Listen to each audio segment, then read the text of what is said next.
So Sharp Objects Episode 4 Ripe continues right where Episode 3 left off, where we see Camille actually drives back and gets the iPod she threw out the window that was Alice's. I had said last week this was a sign of her getting over what happened to Alice, but clearly not. She's still going to hold on here. There's a really good sequence here too where she's getting like a flash of all the girls in her life and how they're affecting her psychologically. So we see Camille back at her home and we get a flash of the mom crying when she was a kid on her birthday. And she's in the cheerleading outfit on this day. So this is also a hint to what we're going to learn about this particular day later on.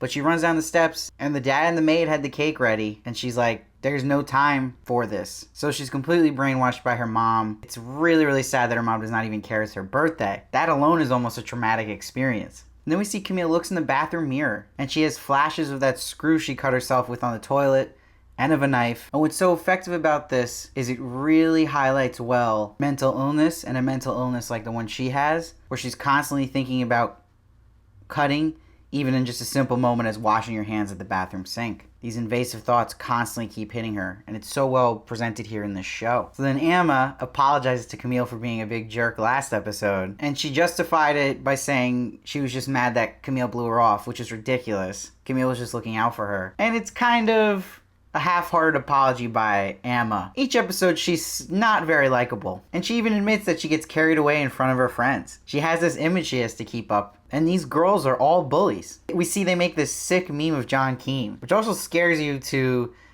the power bullies have in this day and age, at that age with the internet. And obviously makes these girls and Amma even more suspicious about these murders that have happened in Windgap. Seems like their conscience lets them do a lot and they don't feel a thing. And then we see a scene where Camille actually talks to Adora in the kitchen. And Adora's just complaining. She's, cut on my hand is giving me fits. And Camille says, it's barely a scratch. And then Adora says, to you maybe. What a diss. Adora is so mean, and that was probably the meanest thing she has said to Camille, and confirms she definitely knows about her cutting. Maybe she was involved with her cutting. So then we get a scene with Willis and Vickery. Some of my favorite scenes in the show have been between the two of them, because they're complete different sides of the spectrum going for the same goal here. And Willis says, we need to share information before another girl loses her teeth. So he's throwing his pride away here and doing the right thing, and being smart, putting these girls first before their own egos. But he's like, Preaker's gonna tell me stuff, which I will tell you. Do we have a deal? So this came off a little snaky to me by Willis, so maybe he isn't so heroic and pure in his ways. But who is he playing? Maybe he's just saying that to Vickery to get information from Vickery, but he won't actually give him the exact details Camille gave him. We're yet to find this out. But it's interesting because it adds a little misdirect on how much we can actually trust Detective Willis as well, and does he just play for himself? One thing I found cheesy in this episode and I wasn't a fan of was some of the lines Willis was saying to himself when he was alone. Like when he woke up in an early scene where he's just like, looks outside, he's like, I'm still in this town in Windgap. And then there's another scene with him driving alone, he's like, this F-word town. It's a little too on the nose for me and just unnecessary. Don't have a line there. We get how he's feeling. We don't need him to say it out loud for us. Then we get this interesting scene where Amma's at play rehearsal, and it's a play involving this town hero, Millie Calhoun. Now this is alluding to Calhoun Day, which is the big event in the town we learned about from Jackie O'Neill. And it's celebrating this town hero of Millie Calhoun. It's a feminist. So obviously the worry of the town is it's going to bring out these little girls. So in this scene when we see Amma playing this character, she's really trying to impress this drama teacher, Mr. Lacey. And he comes off as a really sad person, doesn't really even care about her performance. And he says the line, history you can't change, you can just learn from it. And Amma like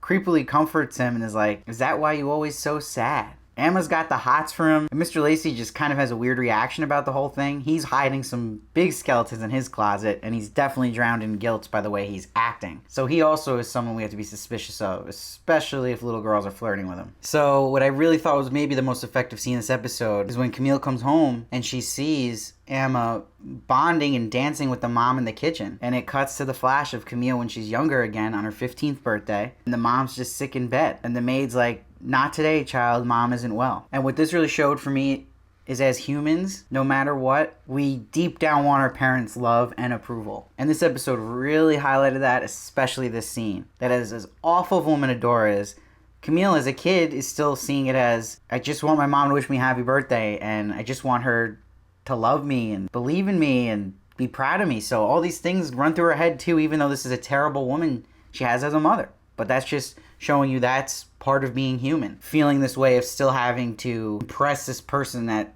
wants nothing to do with you. So really good character building for Camille. So then we get a nice scene with Detective Willis and Camille, where it's exciting because you're like, okay, now we're going to learn about some history Camille knows about the town. And Detective Willis has a great line where he's like, you know, most first dates are a dinner and a movie. I get a tour of a crime scene. And Camille says back, what does that say about you that you think this is a date? So I'm definitely rooting for these two to get together. The two actors especially, their chemistry is off the charts here. Perfect casting. Feel it. I really believe their buildup of liking each other. And it pays off later on when they actually get with each other in this episode. So we learn the deal is that Willis is going to answer question on the record for every crime scene Camille shows him. So the first story about the two girls basically is just showing that you're going to get labeled and gossiped about and treated horribly if you don't conform to the natural rules of Windgap.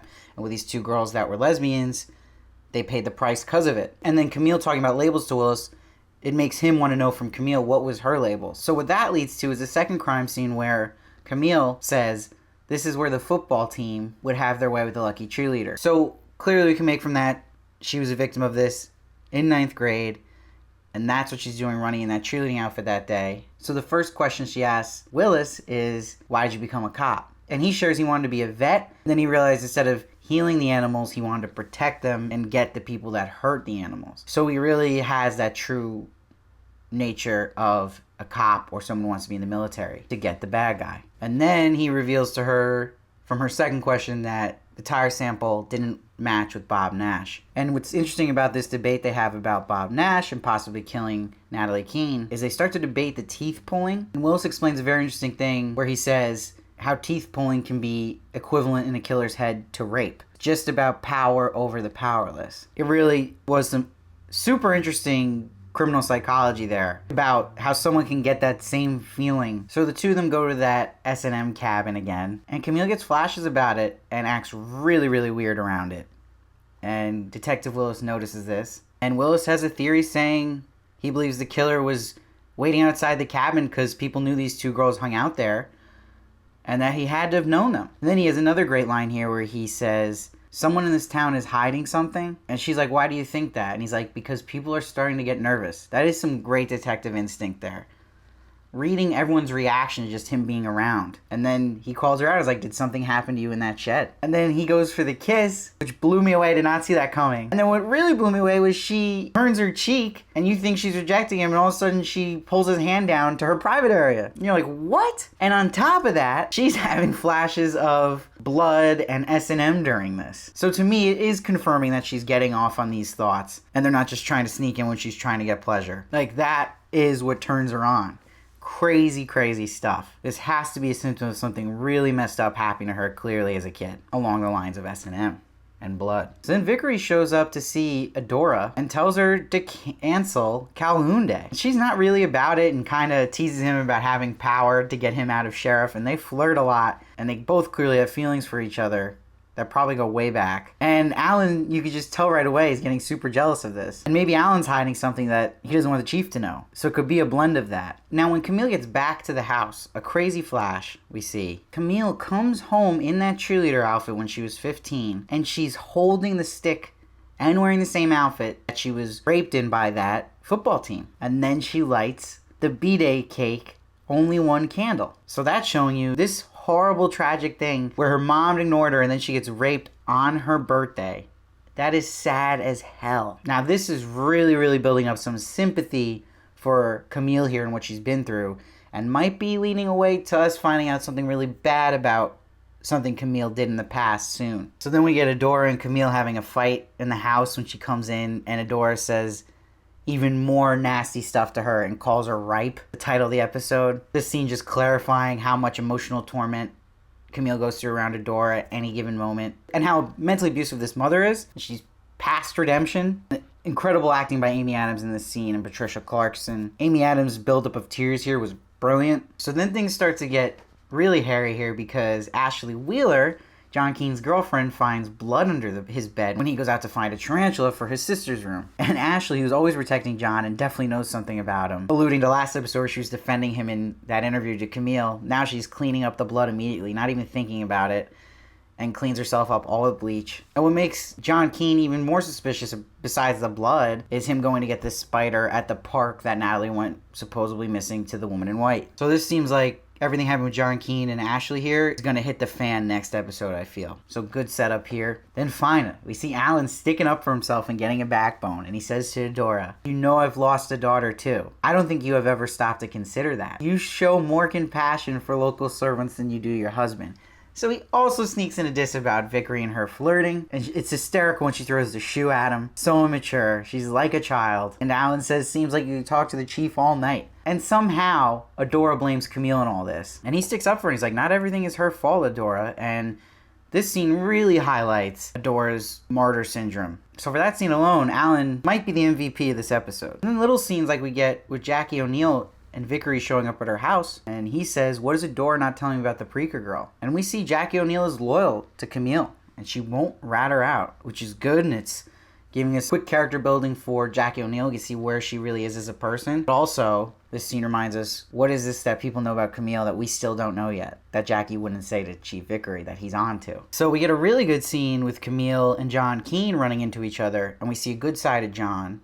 Seems like a funny, nice guy, more normal. He talks with Camille, and they bond a bit. And you see they have that connection where they both have lost a sister. So he asked her, "Do you ever get over it, losing a sister?" And he's saying, "People in this town actually believed I killed her." And she's like, "If it helps, I don't think you did." And I think this also confirms he did not kill her, but he probably knows something that he's hiding. But we learned something very important about Natalie. And John says she stuck a pencil in somebody's eye as a kid. Now that's crazy, crazy behavior. So now I'm starting to wonder if this might be a story of Natalie killing Anne and then someone getting back at Natalie for killing Anne and killing Natalie. And that maybe John knows about Natalie doing something wrong and is covering that up, hinting with the blood under the bed. And we also learned that Bob Nash thought his daughter Anne was on the straight and narrow until she met Natalie, and that Natalie was the devil child. And we learned Anne and Natalie always fought. They were considered weirdos, and that Amma was close with them. And she was the one who kept them off each other. So this even more connects to the theory of people thinking Amma killed one or both of these girls. Maybe she's the one who got back at Natalie for killing Anne, if that's a theory that's going to fall through with these three girls. And he confirms they were all close, and those three girls would play together in that creepy shed. So Camille's shocked by this. She had no idea Amma was close with these girls, and Amma's kept that from her. So this makes Camille freak out and run back to go to that shed, thinking of what Detective Willis was saying, that this killer knows people here at the shed and is looking to kill these girls. So this drives us right into an awesome edge of your seat ending again like last week. And again with the dad putting on the stereo. And now we see Amma's found dead in that shack.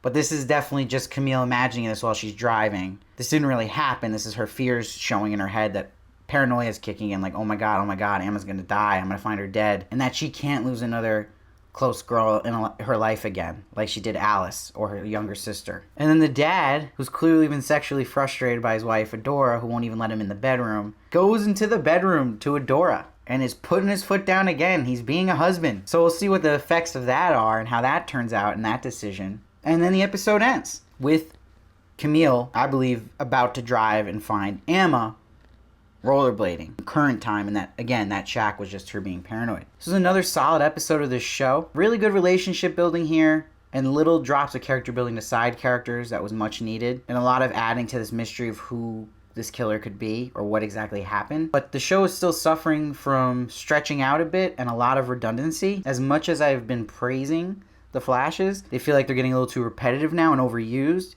and also showing some of the same flashes too much for things we already know. And we don't need to keep a certain character thinking about it. Sure, it makes sense to convey that emotion and why they're thinking a certain thing, but sometimes they just throw in stuff that I feel like the choice of showing the particular flash has been overdone recently. I'm going to give this episode an 8.7. It wasn't one of the better ones, but it was good. I just hope the pace now, with only 3 episodes left, kicks into overdrive now. We need it. We need a big, big reveal soon. Learning that Amma is close to those 2 girls isn't that crazy of a reveal and kind of predictable. So let's hope we get something big next episode. What are your guys' theories on what's going to happen? Please, no book spoilers down below. And I want to know too, are you guys digging this show? I'm hearing mixed reactions from you guys. Some people feel it's too slow of a burn for them. I am still glued, even though I can agree with that statement. Very interested to see what you guys are thinking of this season as a whole as well, and this episode. Please follow me at SteveVarley1 on Twitter and Instagram for more of me. And please make sure to subscribe to my channel. I review a bunch of TV shows right now. Castle Rock, The Sinner, Sharp Objects, just reviewed Handmaid's Tale. You don't want to miss one. My reviews drop right when the episode drops. I'd love to have as many of you guys on board as possible, and I want to hear from you guys, and I can't wait to see you next time.